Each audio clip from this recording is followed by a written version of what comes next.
We are live now. Welcome everybody to Paranormal Happy Hour.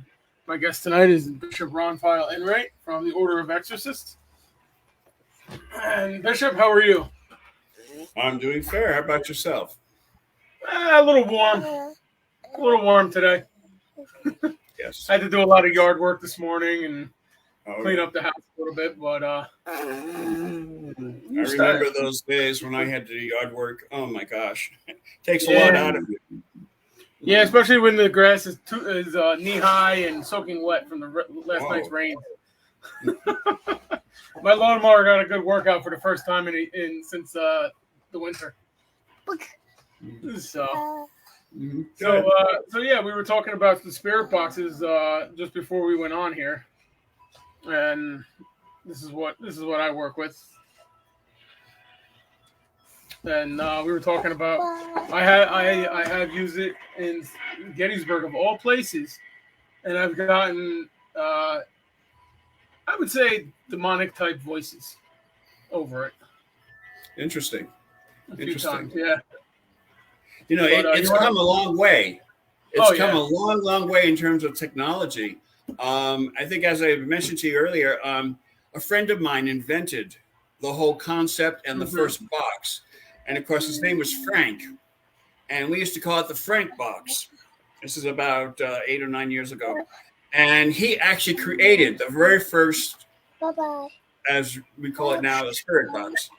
And he just put a whole bunch of various electrical technology into this one space and created something very special.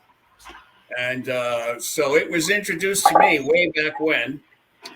And our organization, the Order of Exorcists, we had awarded a certificate of appreciation, and it was an achievement award to Frank for all his interest in trying to scientifically approach things that are on the other side. Nice. So, yes, it was, of course, Frank passed away, I don't know, I'm saying about maybe 8 years ago.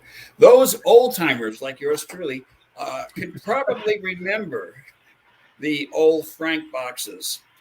And he was such a soul. He just would not take any money for his invention. In fact, to the contrary, he would give it away. And anyone who was interested, he would be flattered, of course, and he would just give them the whole apparatus as a gift. And he wasn't interested in profits. He wasn't interested in patenting it. And so as a result, over the years, and especially since he's passed on, other people have used the same blueprints, and they upgraded the technology. This is based off of Steve Huff's design. And he put it out there. I figured, I'll give it a shot. And I was successful with it. I mean, it's really not that hard. When I built it a few years ago, it cost me around maybe $200 to build. Stop touching that. You're not old enough to touch that yet. I know you want to hear voices. Little investigator in training right here. You know, I think of those devices as a tool or an instrument that may heighten your own senses, your own natural abilities in regards to what you might hear or read on the other side. I think that whole magnifying the imagery of what's happening all begins within your mind. So the white sound, or the white noise as it's called, as like you were telling me in your device, it's been lowered to such a degree that you could actually hear voices and sounds and things of this nature.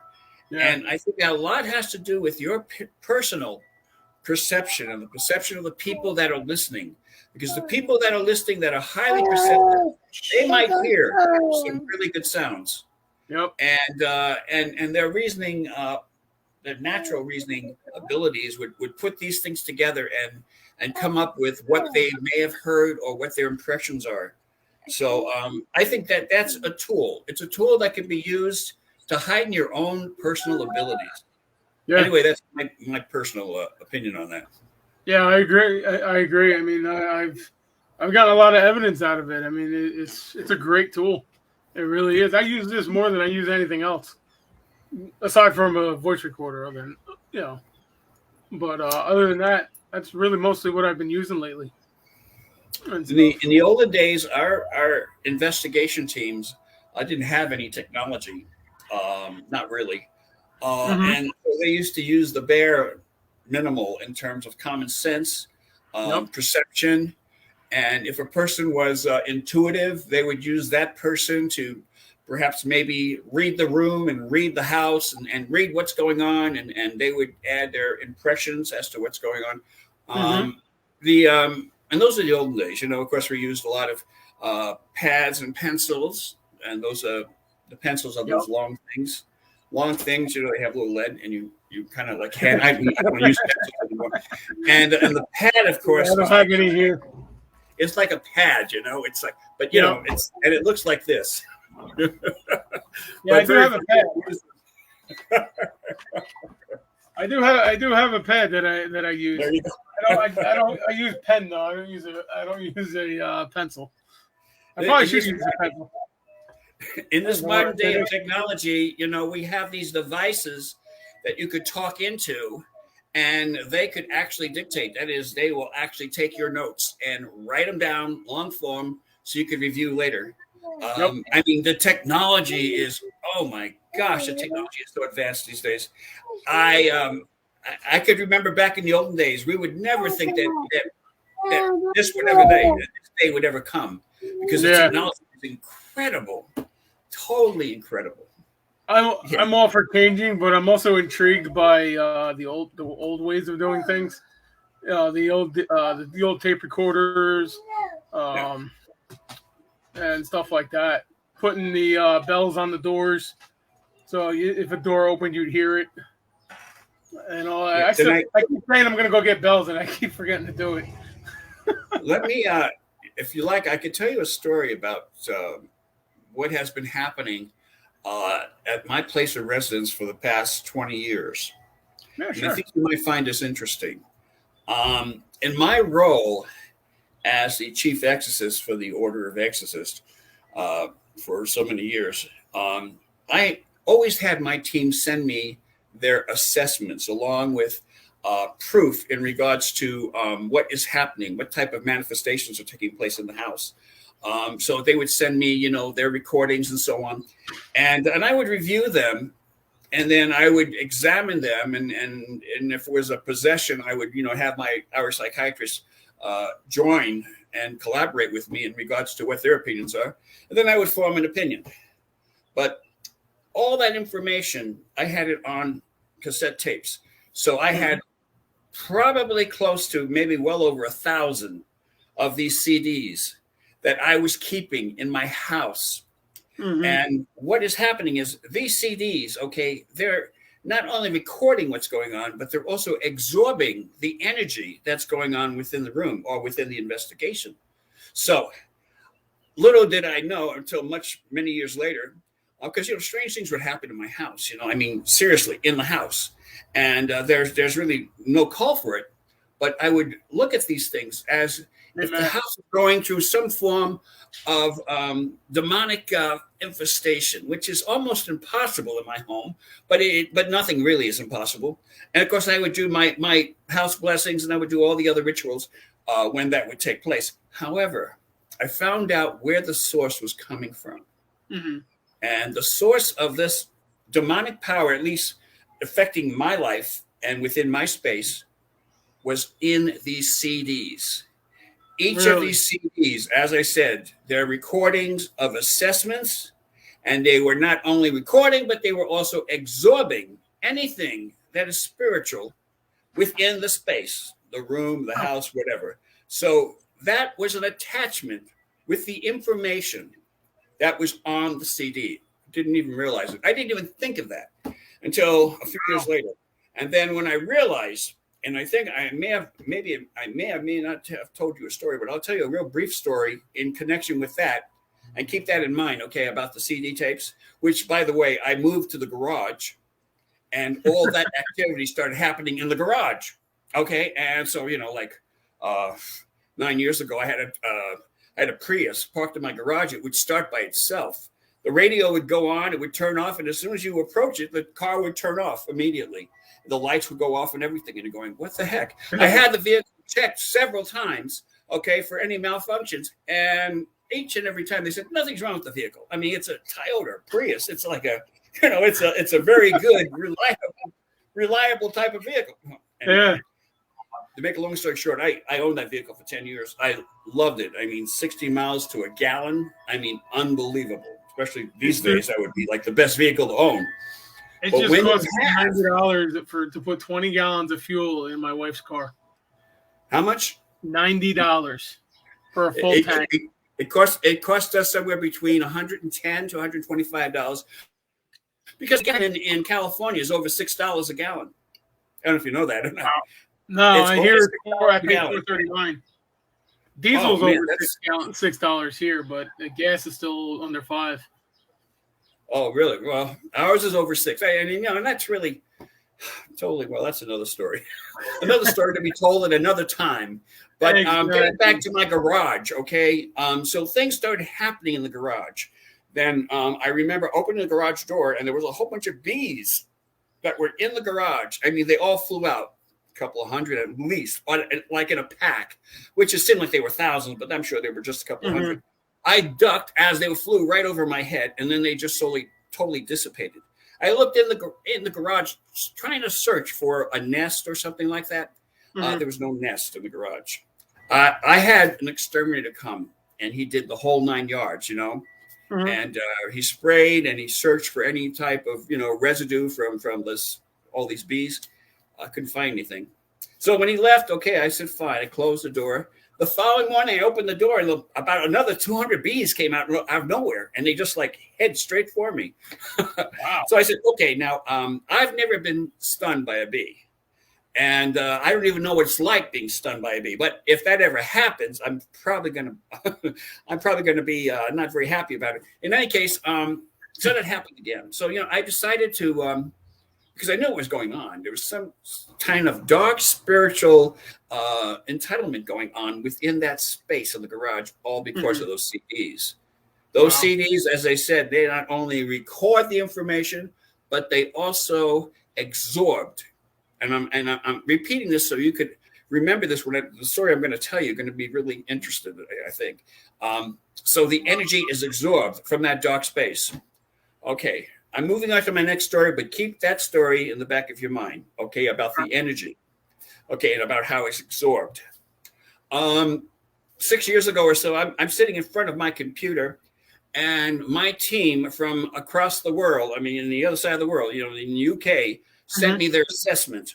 Now, the thing about their assessment is it was sent a month. They actually performed the assessment a month ago, and then they sent it a month later. So I received it late. So the assessment basically is not only the assessment report, but it's also the CD, in regards to the lead investigator interviewing the victim. And so the victim is answering the questions, in our questionnaire and so on. So I'm collecting all this information as I'm watching in the CD.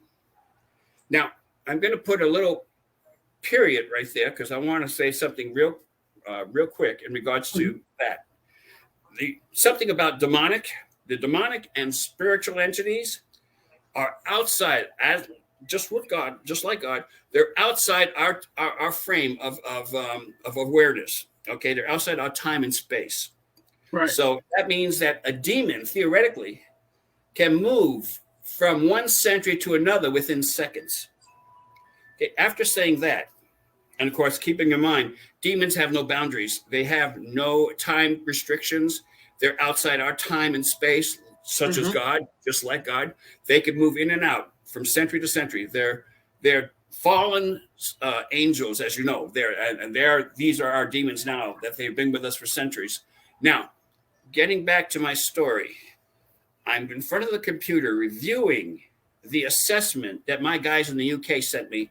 And of course, keep in mind, the investigation was done a month earlier. So it's an old assessment, but I'm reviewing it. And I'm watching the CD. And as I'm watching the CD, something really interesting takes place. And I've told the story a couple of times because I think it's worth mentioning. I was looking at my screen and this black fuzzy ball started traveling from one side of my screen to the other. And it was a black fuzzy ball going like this, and just like it got my attention for a second because I thought, well, it's the taping, the video tape, recording, whatever, like a technical, malfunction or something. So I'm reviewing the thing, and as I'm reviewing, this was a real demonic possession, and the person that was interviewing the person who was the victim, who was actually displaying supernatural behavior. Okay, and where the manifestations of the spirit was within the person, so you could see what's going on just by looking at the person. But this even made it more so when I looked at the screen. This fuzzball came again from the right side of my screen to the left, so it's moving like this, and so I'm looking at the screen. My face is about this close to the screen. Okay, I can't. I'm trying to make out what that fuzz is, and it goes back and forth very slowly, back and forth. And so my eyes are following this thing, and it's going back and forth. And then all of a sudden, it starts increasing in size.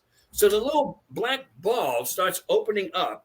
This fuzz became so big, and then it slowly went to the center of the screen. And as it did, I'm staring right at it, looking real close.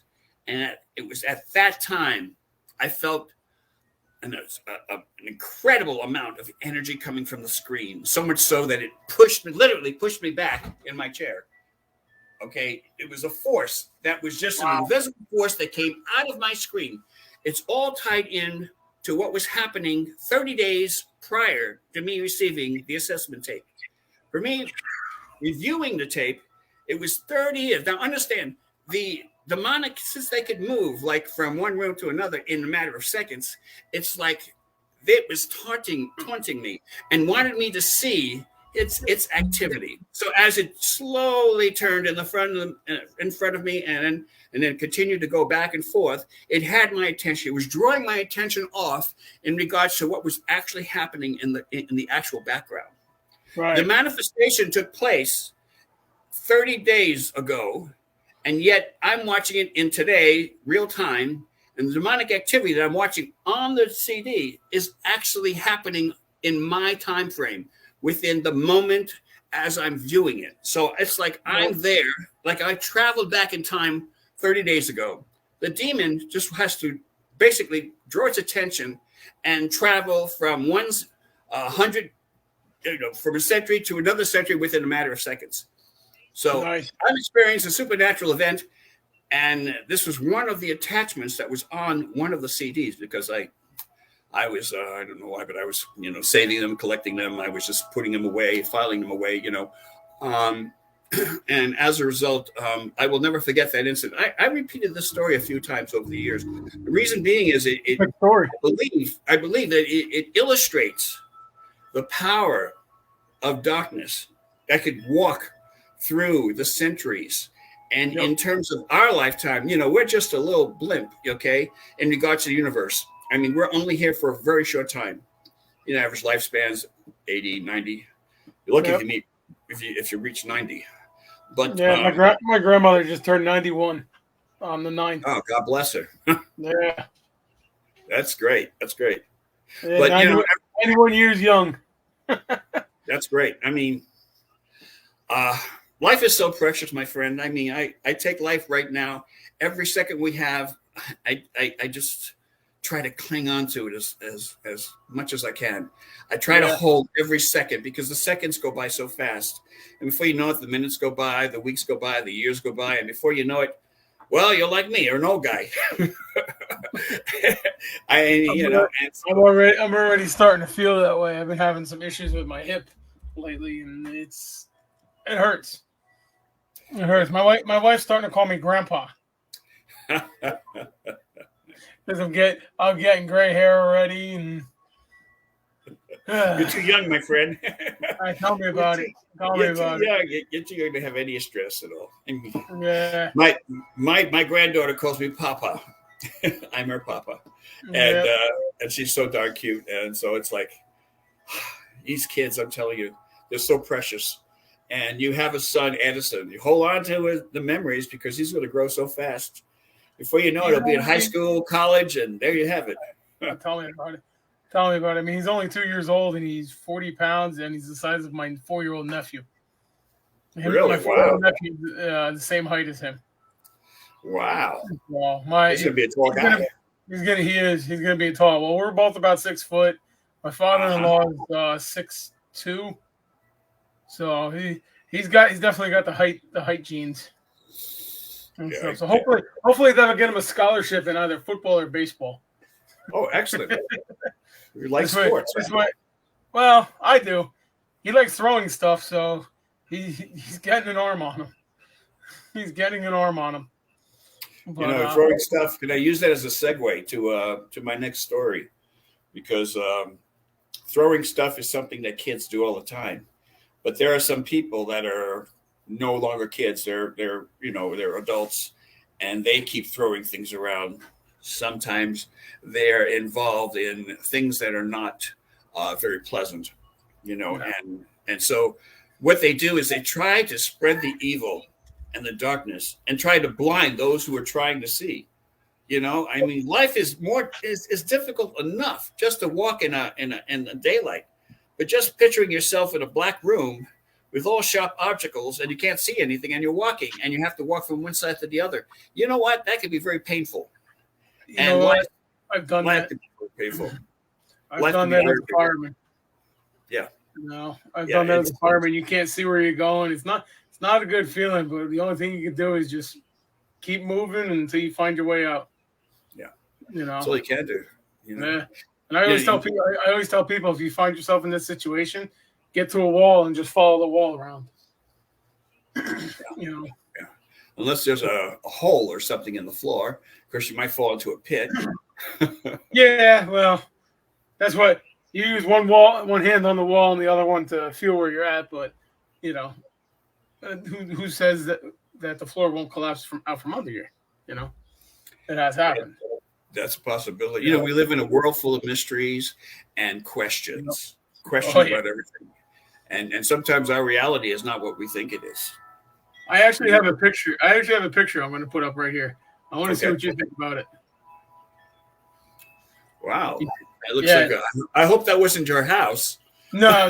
This is an apartment complex near where I live. About 7 years ago, I was at this apartment complex. I think it's the same building, except the right side of the building, to the right of the fire, was on fire. Now the left side is on fire. It looks like the intensity must have been incredible because it's so bright. Oh, yeah. Yeah, but can you see the face in it? The first image in my mind received was a pumpkin with eyes, nose, and mouth. I mean, to me, and it has a little thing on the top. To me, it looks like a pumpkin, but again, I'm sure that's not what you're referring to. There's probably more something. I'm referring to it as evil, basically. Fire being related to the devil and stuff like that. Because fire will kill you, it'll hurt you, and stuff like that. And that's basically what the devil wants. Yeah. Well, I've never been a fireman like you, but I have been close to fires that were not there. And when you're near the fires of what some people might call hell, it could get very uncomfortable. So much so that the hair on your arms can singe, and your eyelids can singe as well. And, I haven't heard that. Yes, I'm sure you have. The heat could feel so intense, and yet, in my case, there was no fire. It was just the effects of what the fire would feel like in this. And this was a demonic infestation. This was a house that had at least 2 rooms that were occupied by a lot of invisible things that were very dark. Oh yeah. I mean, it's like in Gettysburg when I had that partial possession in the orphanage, and I tried to get out. I couldn't get out because the hallway where the main door was, the outside, it was like being in a smoky fire. I just could not find my way out of the building. And then I guess once it lifted, somebody was able to help me out, and once I got out, it lifted. You stop touching. Stop touching. Well, I know when you're in that type of environment, you're wearing equipment, of course, but I'm sure even with the equipment, you're probably still breathing pretty hard. You're breathing hard. You're feeling it. You're feeling the heat.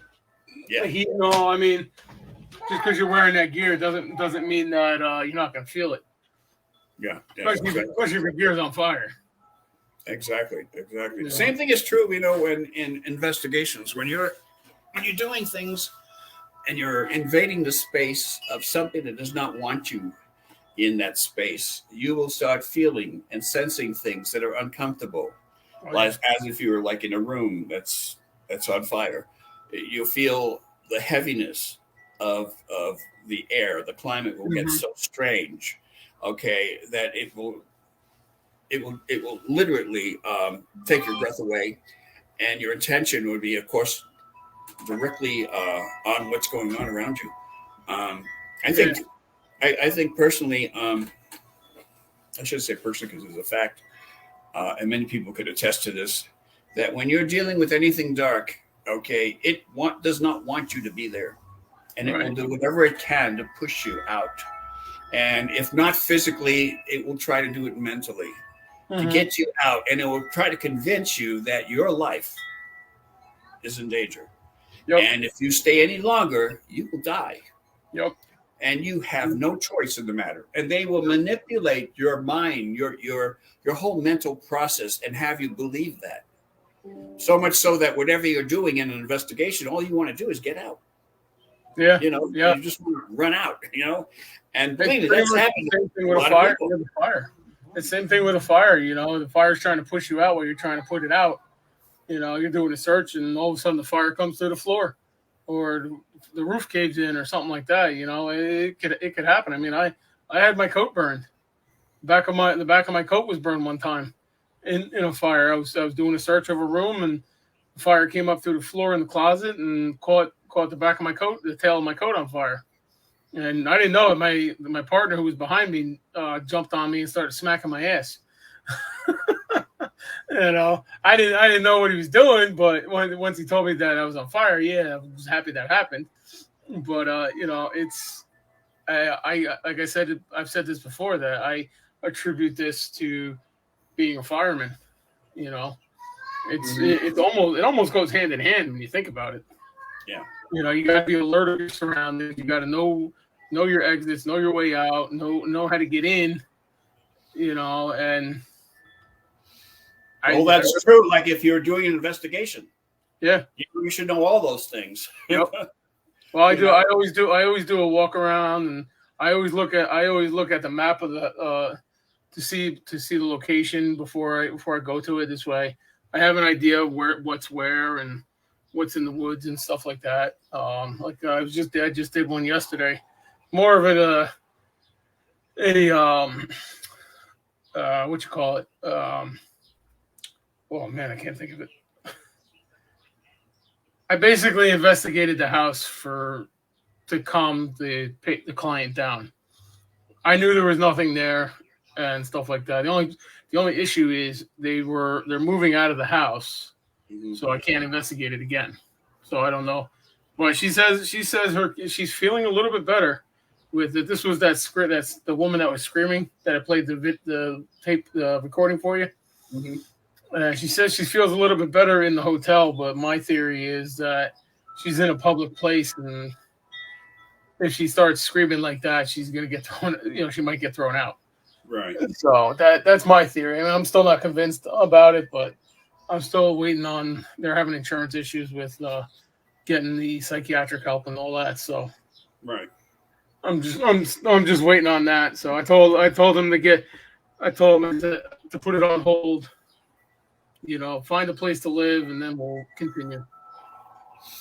I can't emphasize enough how serious that could be, especially if she has some kind of a psychosis that needs to be diagnosed by a psychiatrist.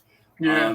Because a lot of that, a person in that condition can suck anyone and everyone into their delusion and have you believe that they truly are possessed, when it's actually a manipulation that is taking place, which is a natural manipulation of someone who has a psychosis. And so if you're not fully trained, you need to get people on your team that are. You should have close ties to the medical community, the psychological community, the health centers, and have a good tie to people that have experience, not only with people, but also structures, homes, houses, of this nature. Because a lot of sometimes the answers have to come not from the people that claim to be possessed or have some kind of demonic issues, but rather it's coming from the house. Perhaps maybe the house is creating the cause and effect. Why these sounds keep persisting? Why they keep hearing things? People whispering behind their back, and they can't quite make out the whisper, but they could hear the whisper. And the scratching sounds, and all these things can very well be something really, really evil and very demonic, or it be something with the house, where the house is vibrating. Everything vibrates. In real life, we're vibrating right now. Everything around us is vibrating. In certain homes, depending as to how the foundation is built and the structure of the home, it could vibrate to a point where you could actually hear a buzzing sound. Sometimes your mind can actually interpret the sounds as some kind of audio verbal sound, as somebody whispering. And if that be the case, you might think that you're hearing your name being called. And there could be a lot of other factors. We talked about black matter or black fungus, which is really dangerous. If it's in your house and you have that black fungus, it has those particles that you inhale. Oh yeah. Okay, and you do that, it could actually make you hallucinate, and then you actually see things that may be there, but it will intensify it so much it'll be something else. So you can't interpret what you see to be matter of fact. Okay, because it's a stack of money. Yeah. Bishop, we have a question here about your book here. Does your book come in hard copy or paperback? I have published some hard copies, but then because of the expense, I'm looking for another publisher that could do the hard copies. I have the soft covered, the paperback, and the Kindle. Well, that's available online. The hard copies are not yet. They'll be out sometime this year. I only have a few left, and so I'm holding on to those, and I'm trying to find a publisher that will take that on, and then it'll be available. But it won't be for a little bit because there are other things I'm working on right now. But that should be sometime this year. Okay, and you can get it off the paperback off of the website www.orderofexorcist.com. Because I received mine 2 weeks ago. Oh, good.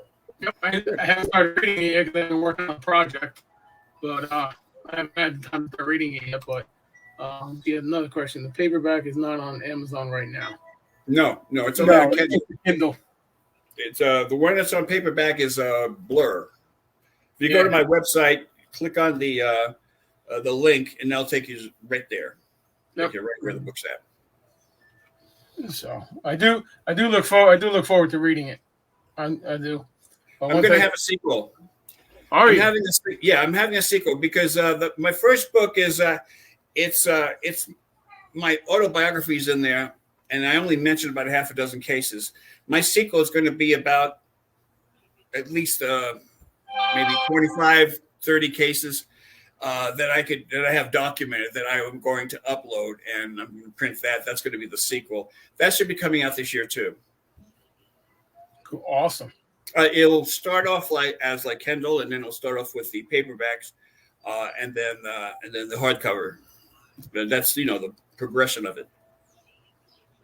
Awesome. And that's going to be on the website also? Yes. When they go to the website, there's a lot of interesting things that they could read. I'm in my semi-retired state. I only take on high-profile cases. But the information is updated as much as we can, and and I have a wonderful lady who is our website designer. Her name's Emily, and she's in Florida. So so anytime I need something upgraded, I just contact her, and she does it for me. Nice. This is what I'm talking about. It's called delegating. Very few people understand what the term means. If you try to do everything yourself, you're going to fail. Yeah. You have to have a team. You have to have, like even your investigation team, you have to have someone who's knowledgeable, in people skills, where they could take on the role as a lead investigator, and they could use the questionnaire. You need someone who is familiar with cameras, and how to record certain things. You need someone who is a good photographer. You also need someone who's in a construction worker, maybe someone who's maybe has a specialty in electronics or something. And basically what I'm saying is it'd be great if you have like a general contractor as in your team. So when you do your assessment, you first inspect the house and you see whether or not the house is the cause of the problem. That is, the cause and effect of the problem. And if that's the case, then of course you have to address it as such. And sometimes people living in these houses that may have these issues may think that the problem's coming from them. They might think that they're the victim of some type of demonic influence. Now, that's not to say that would be the case, but you don't know until we actually do an investigation and then the assessment. Yeah. I mean, it's always important to have clergy on your team, because, as you said, fortunately you're an ordained minister. You can do probably the house blessings and all the other things that are tied in there, and you can say the prayers, and I've done many house blessings. Yeah, which is very, very important. To me, I think the power is not so much in the words, but the power is what's behind the words. God gives us that incredible ability to filter his healing energy into whatever space you're in. And if you do it in his name, then things are going to start happening. And that's all part of the whole real, scenario. And that's exactly how it works. You do things in the name of the Father, Son, and Holy Spirit. The Trinity is a powerful, powerful sign of where you stand in your belief. When you stand behind our Lord Jesus Christ, the Holy Spirit, and God, our Father, you stand and they are right behind you, and you're standing behind them, and you have that power to do amazing things. Somebody once told me that there's no such thing as a supernatural, but they're Christians. Well, I have news for you. The Christian faith is supernatural. Everything in our faith is supernatural. Jesus Christ rose from the dead in 3 days. That is a supernatural event. I had an investigator one time that told me he joined our organization and said, I don't believe in ghosts. I only believe in spirit. And I said, well, are you a Christian? He says, yes. I said, well, okay, well, tell me the Holy, who are the members of the Holy Trinity? And then I repeated, it's the Father, the Son, and the Holy Spirit. Ghost, or ghost. Yeah, it even says ghost, in the scriptures. So, you can't tell me you don't believe in ghosts, because you do that, then you don't acknowledge the Trinity. So, but he was really firm in his belief. Oh, there's no such thing as ghosts. Well, you know what? The scriptures use the term ghost in many, many, many cases, in many parts of the scripture. So it's interesting when I encounter people with that belief system. Yeah, it very is. I actually have one of my team members is an atheist, and but she doesn't she doesn't knock believing in a ghost or the Holy Spirit or anything like that. She kind of looks at it from both views, as a matter of fact. She started that case with me, and she doesn't want to go back to it because there's a 5-year-old kid involved, and it kind of stressed her out a little bit that he's got to go through this and stuff. And it's a little stressing, but I don't want to say I overlooked that, but I kind of gotta put my feelings aside to make sure I get the job done. Yeah. And stuff, and I attribute that from being a firefighter and an EMT over all these years. And, but she's she's great. You know, I bounce stuff off of her and she bounces stuff off of me. It's great. You know, it's great to have somebody It's with. always good. It's always good to collaborate. But you know, my feelings about people that say they're atheists. There's an old saying that you will never find an atheist in a foxhole, because when they're in the foxhole and they're like in the military and they're seeing these missiles flying over, people getting shot, you know, guess what? The first thing they do, they say, "Dear God, protect me, help me." Yep. Okay, even the best of atheists will come to that conclusion. Yep. Even being an atheist, you're still a believer, because you got to believe in something. Okay, and if you believe in that, you're still a believer. Exactly. But the point is that our protection, like, you know, the St. Michael's prayer, it focuses in on the power of protection that we have. St. Michael the Archangel, defend us in battle. I mean, that's a big one. Be our protector against the wickedness and snares of the devil. Yep. May God rebuke him, we humbly pray. And do thou, O Prince of heavenly hosts, by the power of God, cast into hell Satan and all the evil spirits who prowl through the world seeking the ruins of souls. Do you know that prayer is the prayer that you say before you walk into anything that you know you have no control over, especially if you're in an environment where it was reported to be haunted, an environment where supernatural things are taking place, an environment that you know you're not going to have full control unless you tap into that energy source, which is the Holy Spirit. Oh, yeah. I wish I would have spent that night in Gettysburg. Yeah. I probably would have had a lot different experience than what I did if I had done that. But unfortunately, over the years, you know, being a firefighter and an EMT, it was hard for me to see the good stuff by seeing all the bad. So I stopped going to church. I never lost my faith. You know, I never lost my faith. I'd always look up at the sky and, you know, talk and you know, ask Jesus and God for forgiveness or to help me out with something and stuff like that. And let me tell you, they've watched my back over the years. So I've had some near misses.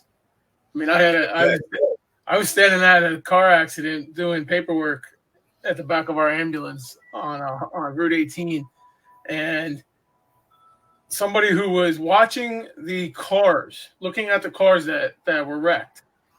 Okay, we had our patient in the ambulance. My partner was taking vitals, and I was standing at the step writing up paperwork.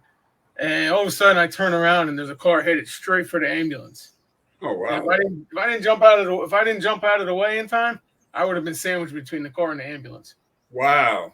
Yeah. Wow! That's close. Yeah, tell me about it. You probably, because of where you live, you've probably seen the battle, like, of being recreated over and over. Maybe even some full apparitions or partial apparitions of soldiers. Have you witnessed that in the past? Oh yeah. Oh, yeah. I've had a lot of people that have told me that. Yes. My first experience out in Gettysburg, I saw the Texan at Devil's Den. And that's, I mean, I've always believed in ghosts, you know, growing up. I'm a big fan of Ghostbusters, you know. And, but I've always believed in it. And my first experience was the Devil's Den in, I want to say, like, my freshman going into my sophomore year of high school. And then I started doing back and forth, you know, on and off with the camera, with just the camera, taking pictures and stuff like that. And then I got more into it, and lo and behold, here I am. You know, but I've seen apparitions many times. I got a picture of an apparition on this computer at Pennhurst of an apparition forming, and it was really it was cool. I mean, here, this is a picture I took in Gettysburg also. That's a human being with a spirit standing right next to her or in front of her. Yep. And I took that at the not David Stewart Farm. I can't think of the Daniel Lady Farm in Gettysburg, which was a Confederate field hospital. And I've also seen a full body apparition walk right across the barn too. Wow. Yeah. Wow. Yeah, it was great. It in like Civil War retire, or was it? Oh just, yeah, he how was was in the clothes? full gray uniform. I mean, he was as clear as you and me. And then Wow. I ran outside to see if it was somebody else, and he was gone. And Wow. yeah, I mean, you'll see it. You'll see it. You know, my theory is if you're not looking for it, is when you're going to see it. That's right. You know, I don't know. Have you ever been to Harper's Ferry? No, I haven't. Okay. Harper's Ferry is a Civil War town, and we weren't even ghost hunting. Me and my wife and my son were at the train station. Or no, wait, no, just me and my wife. This was before him. We were at the train station. We were just train watching. And there's a story of a lady. They call her the Screaming Lady. And back in the, I want to say 1800s, or it was in the 1800s. I don't know was the exact date.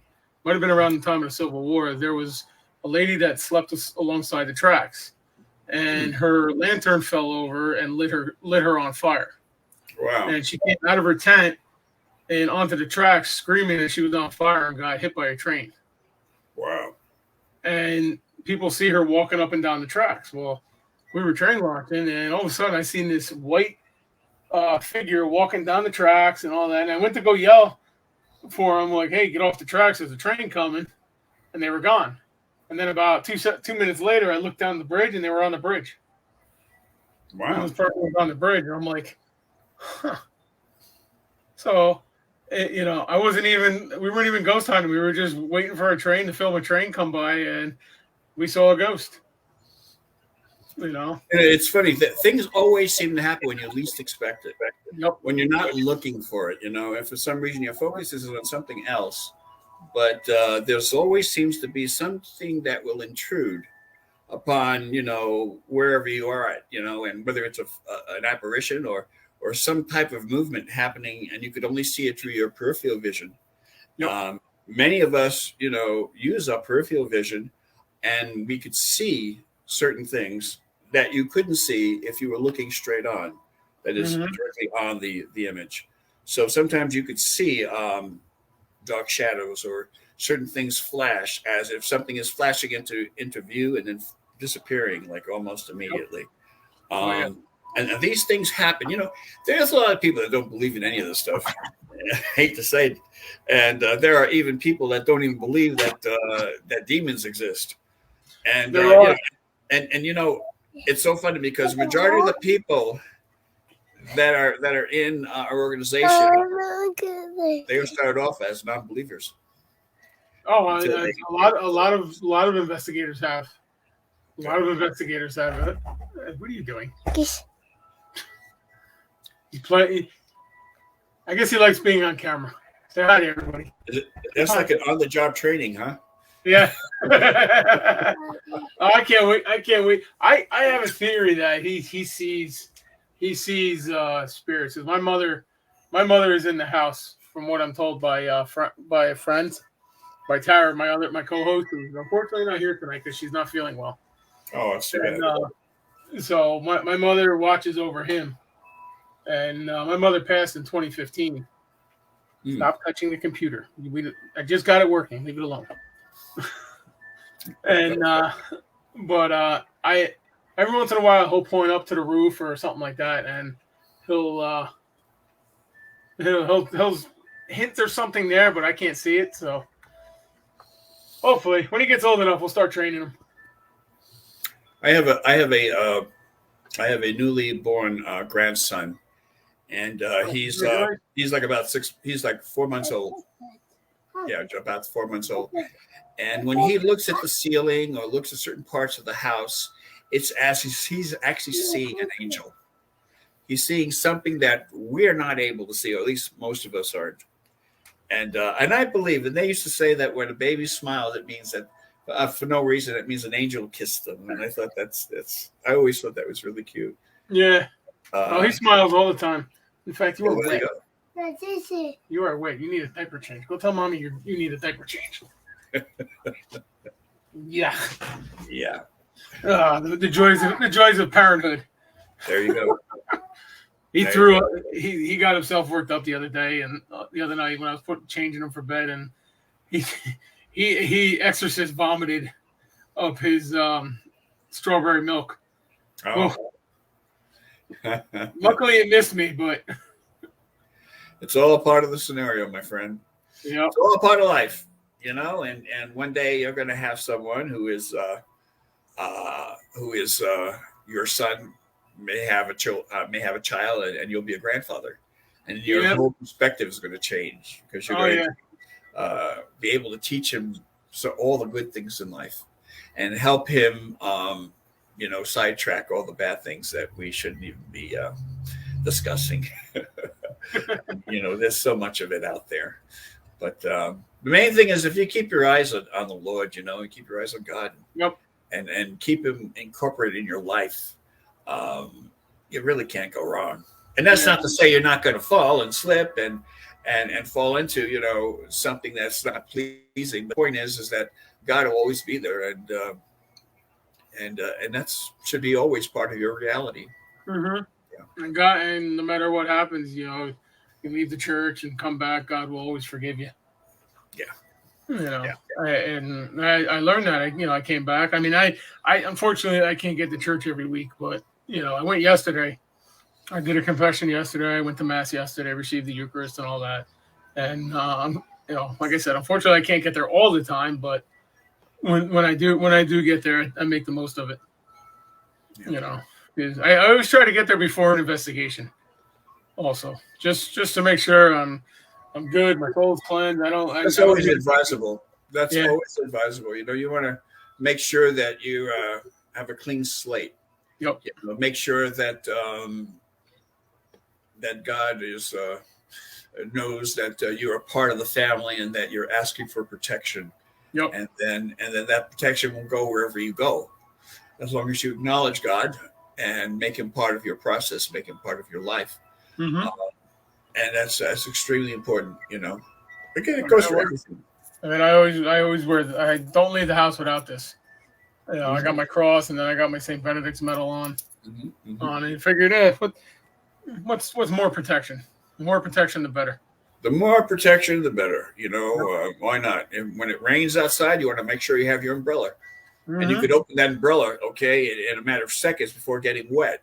Yep. That would be the best time to open your umbrella. It's the best time to have God's protection is really any time you're exposed to all the elements of the world.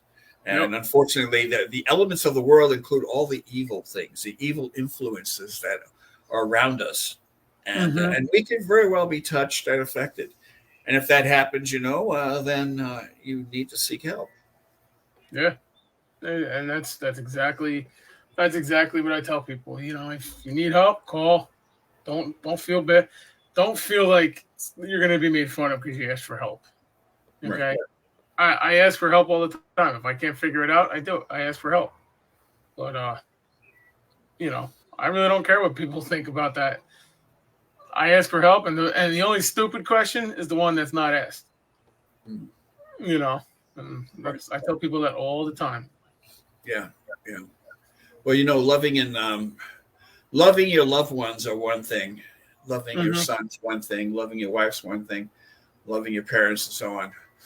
But loving your enemy and people that may be threats to you and forgiving them, having that ability to forgive them, no matter how you disagree with them, no matter, what your difference is. If you have that ability, that's a God-given ability that God has given you. Yep. Okay. It's in order to expand and become part of the abundant life that Jesus Christ talks about in John 20, 10:10. Christ said, I came that they might have life and might have it more abundantly. That abundant life comes from the knowledge that we have a Savior and we have a God that loves us. And so no matter if I don't care if you're a paranormal investigator who is an expert in these dark matters, you could never, ever have too much of God in your life and incorporated your life. Exactly. Because otherwise, it would be pointless. It's like being a soldier and going to war without a weapon. Oh yeah, That'd be kind of crazy. Huh? Yep. I know a lot. I know a lot of cops who have St. Michael's medal, Yes.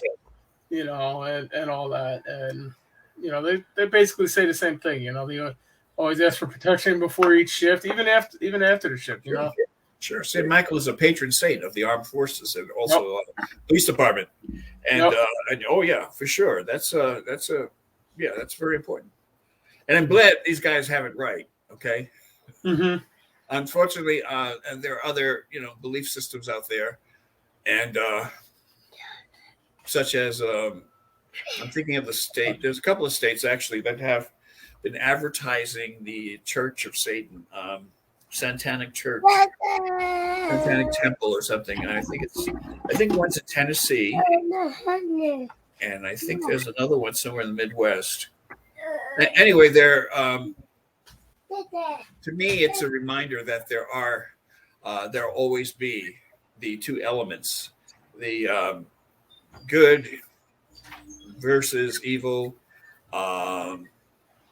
and as a result, the one has to exist in order for the other one to exist. So you have to know what evil is in order to understand and embrace what's good. Edison, get out of there. Sorry about that. It's okay. He's trying to get into my locked gun cabinet. Oh no, you don't want to do that. No. I'm lucky. I'm lucky. He doesn't really do that very often. But I've also taught him, guns are bad. Don't touch without me. And so, but now my wife is bribing him with Mickey Mouse. Oh yeah, it works, right? Exactly. But yeah, it's.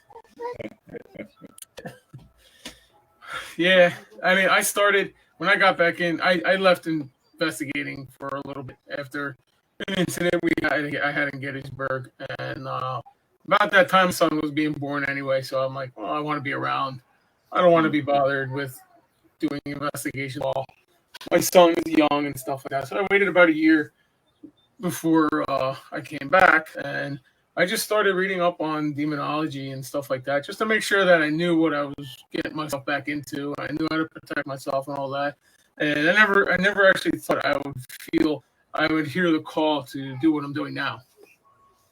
And when I look back, I mean, I've always done that. I've always helped people, being an EMT and a firefighter, and I guess this is where God wants me. He wants me to help people.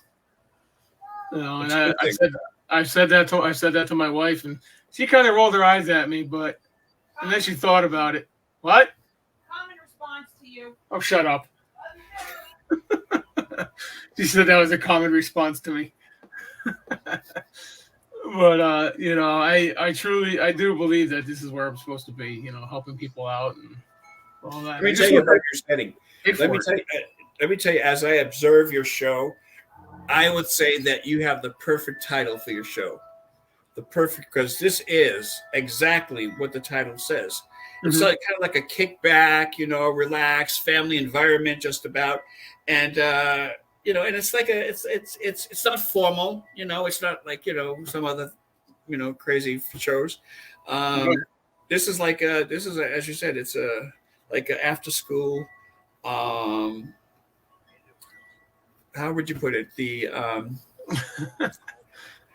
It's another take on what your perceptive would be in this type of setting. Yeah. Sometimes you have to laugh. You have to like kind of break up the mood sometimes. And you have to be in a casual mode every once in a while. It's not always a good thing to be formal all the time. No, so, definitely not. No. I mean, I in the EMS service and the fire service, I've seen people who don't have a sense of humor. And, and unfortunately, it kind of sounds wrong. But it's comfortable. Yeah, you got to do something. You got to do something to take the stress out. Otherwise, it's gonna eat you alive. I mean, I left fire service and EMS service because after my mom died, I kept getting visions and stuff, playbacks of different calls that I've been on that were not good. Wow. So kind of like post-traumatic stress syndrome, huh? Yeah, kind of. I mean, Wow. the fire department psychologist. I talked to him, and he kind of hinted towards that as well. And that time I was just like, I just thought about it, and I said, I think it's just my time.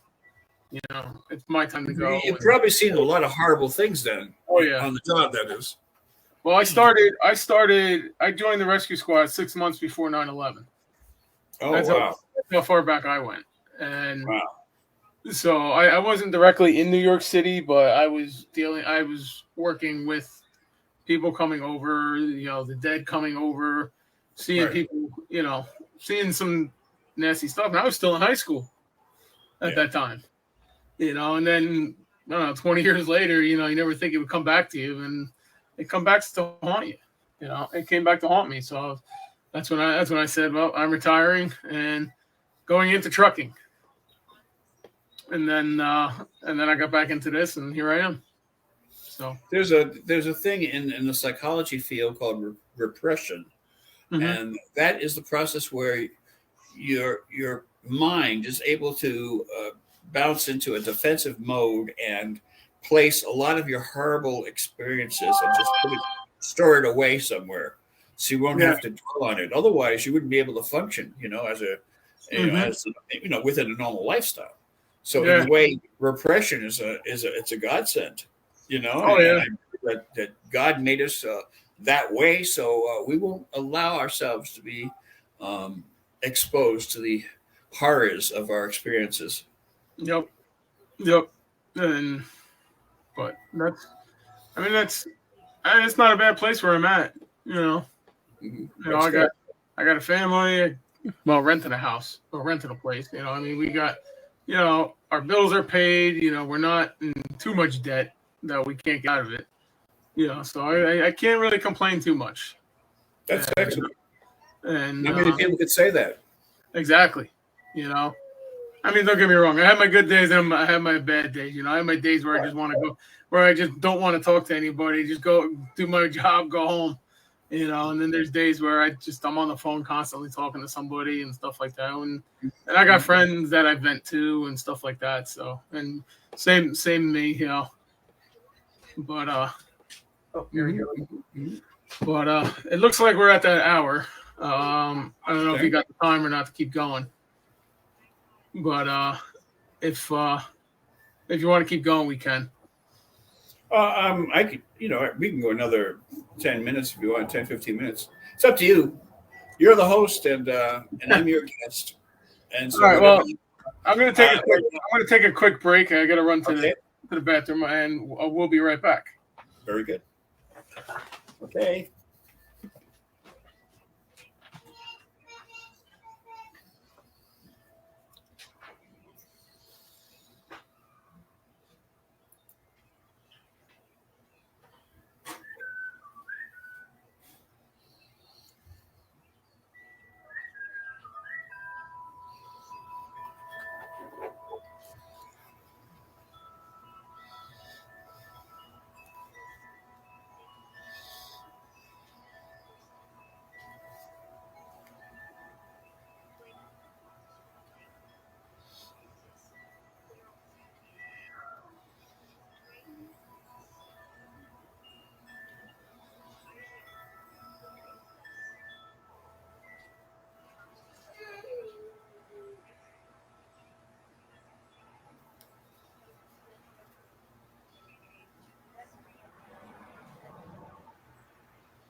All right.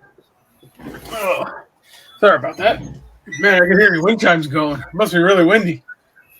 It is. It's very windy.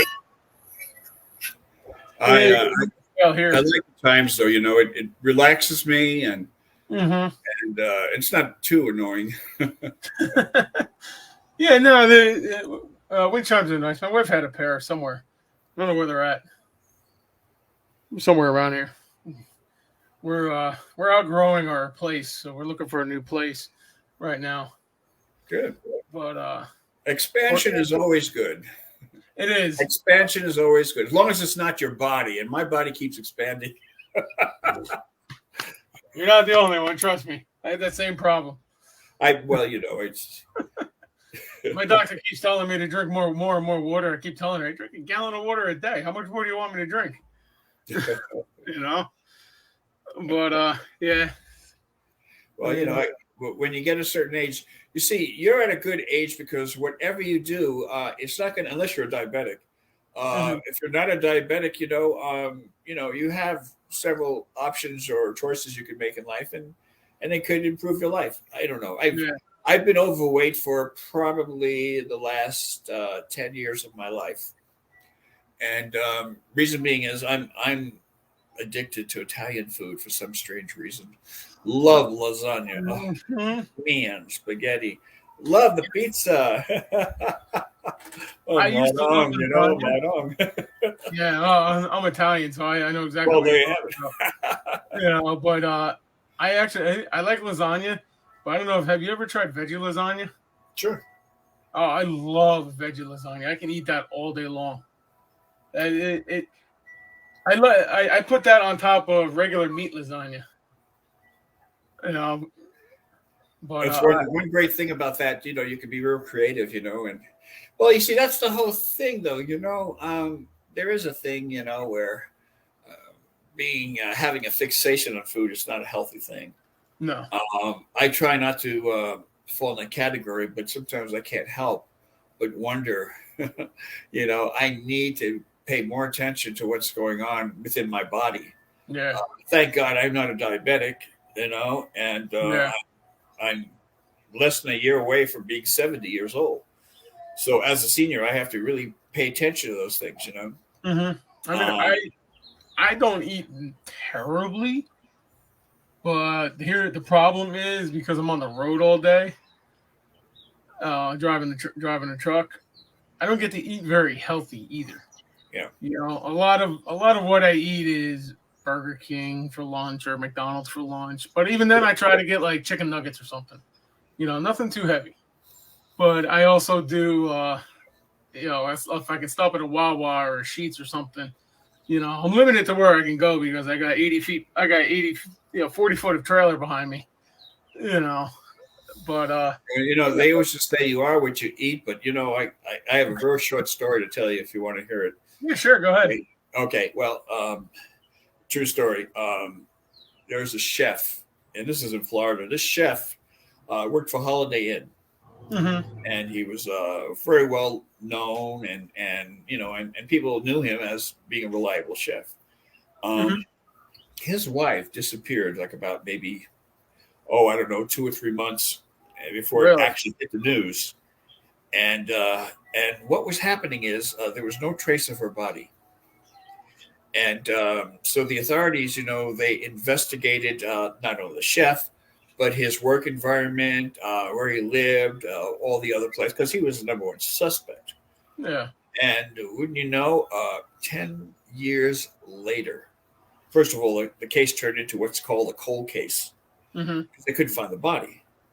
10 years later, they found evidence that linked to the chef.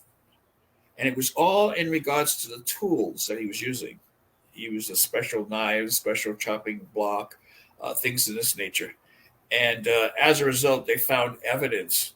And believe it or not, this evidence just stayed and lasted for a very long time because a lot of the stuff was put in storage.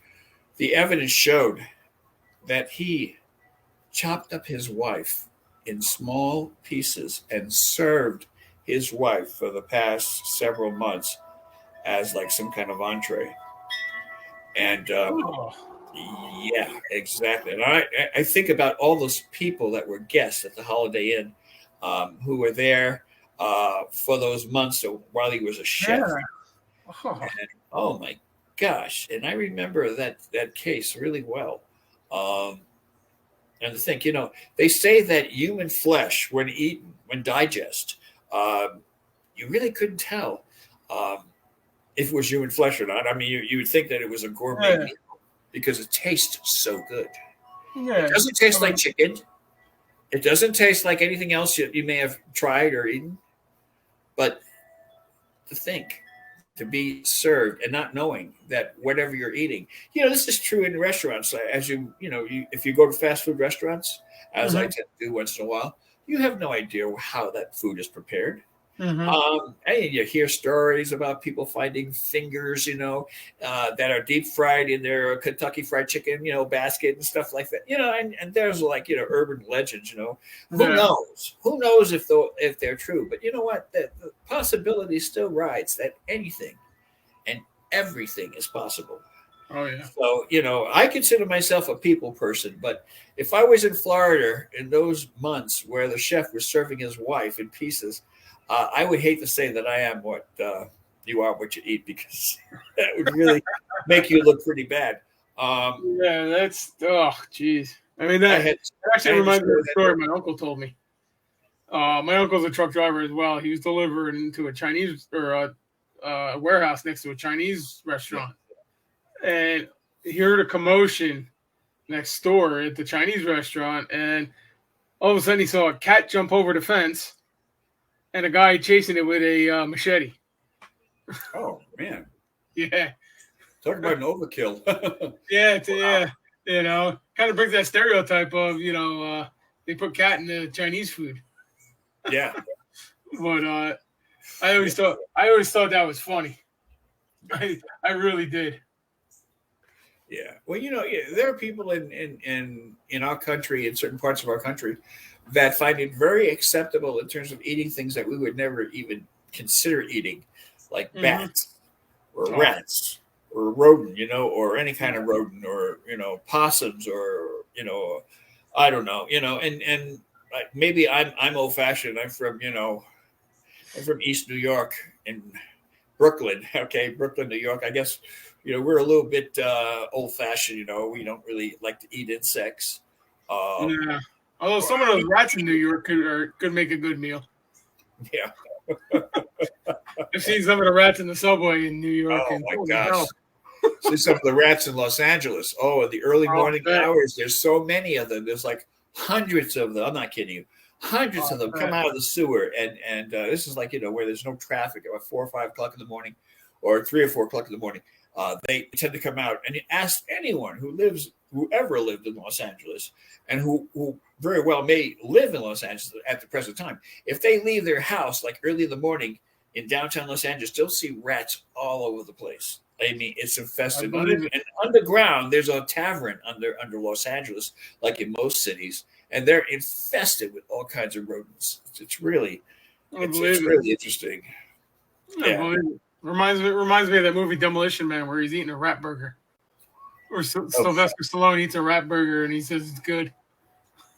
you, you know what? If you're hungry and there's nothing else, you Right. probably do. I mean, I remember I saw a movie one time. This guy was in Alcatraz, and he ate a roach. There was a roach in his cell, and he just, because he was so hungry, he just slammed it with his hand and just digest. He just consumed it. And to me, it's like it's going a little bit too far. Yeah, I know. I Uh, swallowed my fair share of insects over the years, but not on oh, purpose. I have too. I Not tell you on a brief purpose. story, real brief story. Okay, years ago, I was a center director for an ARC facility, Mhm. and they used to have a cafeteria, and I would go in the cafeteria every morning, and I would have a vanilla malt. I love maltons, and they would Mhm. make it just right. And it's not happened once, but it happened several times where I am sucking on the straw, and a roach comes right up from the sip right up through the straw, and I'm having this roach in my mouth. This has Oh, happened a few times. I don't mean to sound disgusting, but this has happened a few times. And and as I said, it goes right back to what I'm saying in the very beginning. You have no idea how they prepare your food, especially even though it's an accident. And in this case, I know it was an accident. These guys were working on what was called a WTA work therapy assignment, and so this wasn't their trade. This was their rehabilitation. So they're working in this little cafeteria, and so no wonder all these things, roaches are going into the moth mix, and it's really gross when you think about it. And oh my god, it happened at least 2 or 3 times. I mean, 2 or 3 separate times. Now the big question is, why would I get the second moth? Why would I? And even if it was a matter of a couple of weeks after the first experience, why would I order a second one or a third one? I don't know. I'm just crazy that way. Well, I guess if it tastes good, you'll go back. Well, in World War II, they used to have in the dough. They used to have these parasites in the dough, and I forget what they're called. They're little parasites. They look like little black dots, and they were in the bread mix. So they would bake the bread for the military, and they would serve it to the military men, knowing that these things were in the bread, in the dough, and that was a very common.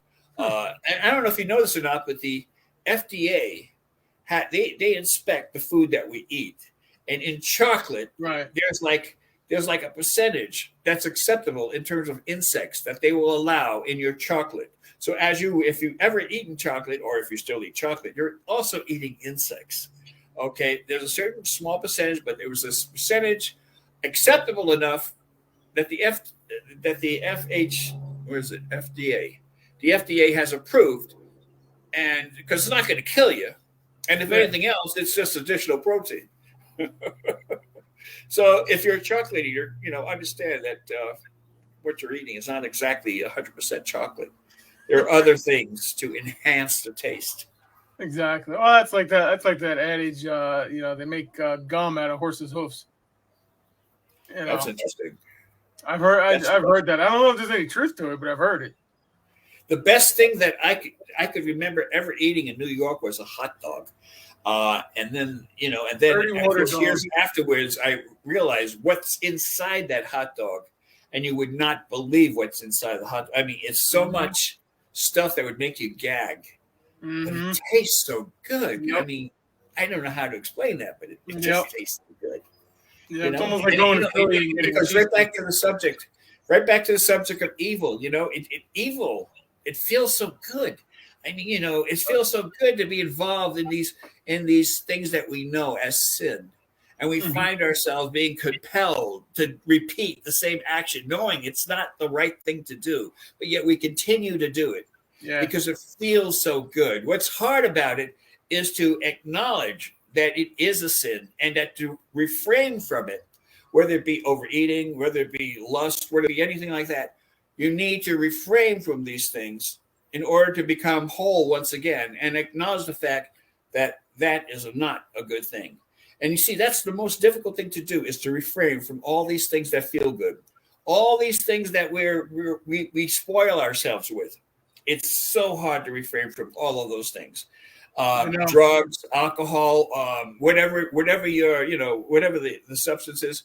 The point is, refraining from it is the hardest thing, and yet it's just like the element of evil knows that it's hard for us to resist the seduction of evil, and as a result, it will keep continuing to tempt you and to. It also becomes like a obsession where you can't even break from this thing that's bringing you down. And yet, if you address it and do your best and ask God to give you the strength to resist it, it's a very good possibility that you'll repeat this sin again. But at least you're asking God to give you the strength to resist it.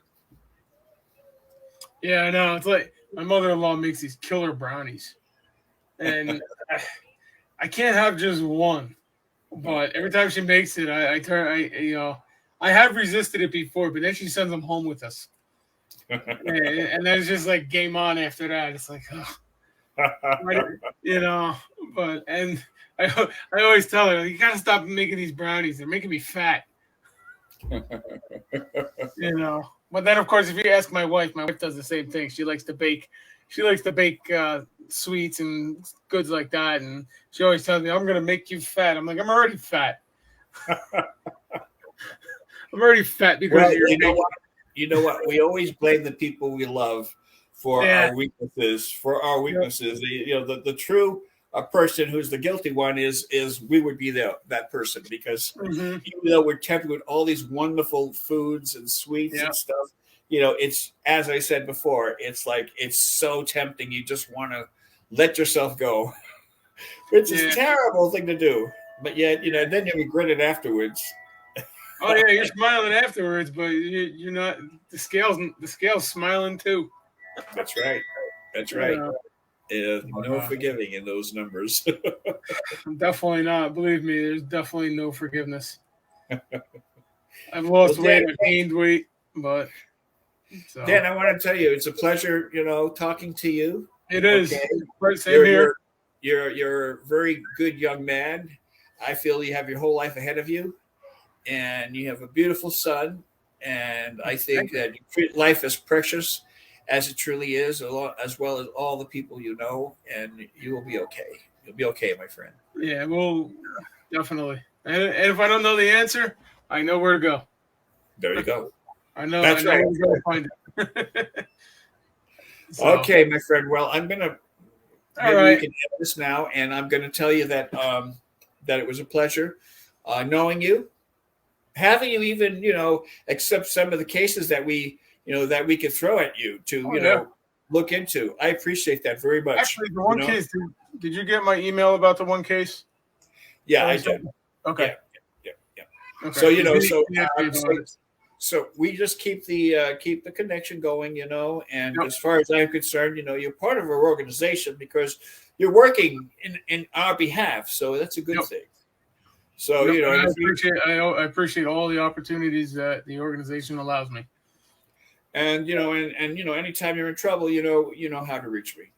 Yep, and that goes for anybody. Anybody needs their help, you can contact me, and I can contact the bishop, or you guys can contact the bishop at theorderofexorcists.com. And he'll be happy to help out any way he can. So anybody that needs help, don't hesitate to ask for help. It doesn't make you less of a person. It really does not. You know. Mm-hmm. So I mean, that's the best advice I can give anybody. So good. And on that note, I guess we'll end it on that note. So Bishop, we'll have you on again, and sometime in the future. I'm still working on trying to see if I can get a couple other exorcists on to do that panel, because it would be really interesting. I'd probably be more of a watcher than a participator, because I am retired. You know, I'm semi-retired. I only do the high-profile cases that come by, and anyone who wants help, I would refer them to the forums, my Facebook forums. I have a lot of them that they could go to. I have people that I've trained over the years that are members of my forum, and they could just simply post their request. So this way, it minimizes my time, because I get so much email and so much request. I'm not kidding. And you wouldn't know that I'm retired, but I have. In this world, you're never really retired. I just had an operation like 3 months ago. I don't know if you're aware of that, but I had 3 bones removed in the back of my neck. I think I remember you saying something about that, or at least posting it. Yeah. Yep. I have a scar like that long in the back of my neck, and it was not very pretty. But I'll tell you, but you know what it did do? It made me shorter in terms of height, because they removed 3 bones from my spine. Isn't that weird? However, I don't have these sciatica, you know, problem that I had, and that was the reason for the surgery. And so it worked, which is really good. Thank God. Yeah. So, you know, it's just another battle that I could just simply cross off, you know, and as I continue my journey in life. Yeah. Well, you've been attacked a few times from by the demonic. I'd say so. Yeah. You know, it's I had my life almost taken from me. Mm-hmm. And I think you know the story. I was in the hospital for 30 days. Right. Yeah. Yep. I read that. I almost died. So this is, no matter how skeptical people might tend to be in regards to the subject matter, this stuff is real. Mm-hmm. And very real. This is not about politics. This is not about denominations. This is not about you. This is about the reality that we have to all face in life. And it's all part of it. You can't live in a tunnel. You can't live with blinders on. This is happening all around us, and this is real. Mm-hmm. Yep. And the reason I do these podcasts, because I enjoy them. I like to give information out that may be helpful to somebody who needs that information. I'm doing that. In this case, of course, I'm promoting my book, but it's still information that's going out. Yeah, I mean, you can always learn something from somebody else's experience. Always. I mean, I know Bishop Brian Willett from the Atlanta chapter. He does his podcast, Vestiges After Dark, and I've listened to his podcast, and I've learned a few things from him. He's one of my students, Mm-hmm. Yep. Yeah, I learned the process from my organization. A lot of the bishops that were former students of mine who have taken the various classes that we used to give in order to understand the process of assessments. And it's a science. Yeah, it is. It is. I mean, I've changed. I've gone your way. I've done the way you do assessments, and it works out a lot better. It really does. I mean, I had my own intake forms, but I also added your intake form on it as well. Good. So, and it's helped me out a lot. I mean, that case sounds like a case of oppression by one of the residents of the house. So, but I haven't investigated that one yet. That's coming up in June. But and we'll see what happens with that one. It sounds interesting. It really does. Well, until next time, yep. You know how to contact me, and you take care of yourself. God bless you, your family, and Edison, of course. And also you too, and your granddaughter and your grandson. Congratulations on that. Okay. Take care, my friend. Okay. I'm going to say. All right, take care, Bishop. Thank you. Ciao.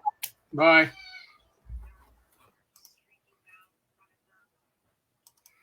All right, everybody. There you have it. Bishop Ron Enright, Order of Exorcists. If you have any questions, you can email him, or you can email me.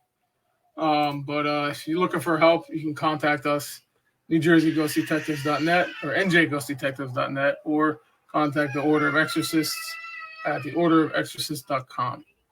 Okay, next week we will have Ralph Sarchi on. He's been in a few publications. He's wrote a few books. We're gonna have him on and hear his story, how he got into the paranormal and stuff like that from being a police NYPD sergeant. So you are very welcome. Tune in next week for Ralph's to hear their interview with Ralph Sarchi. He's a wealth of knowledge as well. So on that note, I'm going to end the broadcast here because I hear my son crying, and I'm pretty sure my wife needs some help with him. So till next week, enjoy. Again, Paranormal Happy Hour, 7 p.m. on Sundays. And next week we'll have Ralph Sarchi on. All right? Have a good night, everybody.